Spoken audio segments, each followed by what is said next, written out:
Avant de créer notre premier cours, il est très important de comprendre la notion de rôle d'un modèle. Alors, dans Moodle, il existe des différents rôles. Premièrement, le premier rôle d'un Moodle, c'est celui de l'administrateur. Un administrateur, c'est celui qui gère toute la plateforme. Il a tout accès sur les paramétrages, la création, l'importation des utilisateurs de cours et des modules additionnels qu'on appelle les plugins. Un administrateur peut créer des cours, gérer les utilisateurs, changer toute la configuration globale de plateforme Moodle. Son profil s'appelle intertechnicien ou responsable informatique d'une école. Le créateur de cours peut être aussi appelé autrement le gestionnaire ou bien directeur académique. Il peut créer des cours, mais ne les gère pas totalement. Il peut créer un nouveau cours et inscrire un enseignant, mais pas y modifier tout. Ça peut être un responsable académique ou un coordonnateur de formation. L'enseignant. Le rôle enseignant peut être un responsable d'un cours spécifique.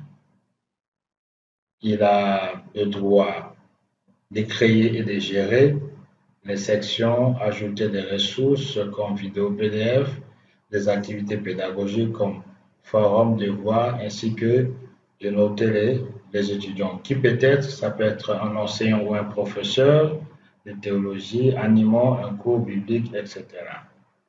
Alors, il existe également ce qu'on appelle un enseignant non tuteur.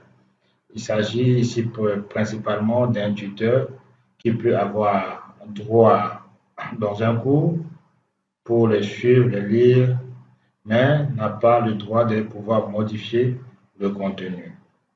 Il s'agit généralement de consulter juste les travaux des étudiants, noter et participer au forum. Alors, il joue le rôle d'un enseignant ou bien un assistant pédagogique.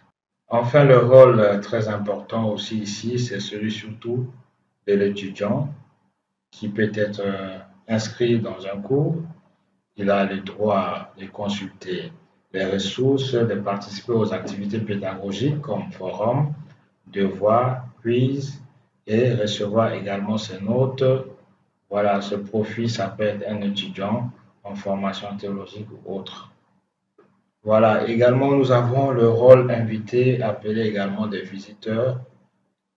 Ayant un accès limité, il peut juste visiter la plateforme, observer et regarder certains cours auxquels il a droit, mais n'a pas l'autorisation d'accéder dans un cours parce qu'il n'est pas inscrit à ces derniers. Donc, ça peut être un observateur, juste un visiteur de passage. Donc, c'est important de connaître ces notions-là avant de créer notre premier cours.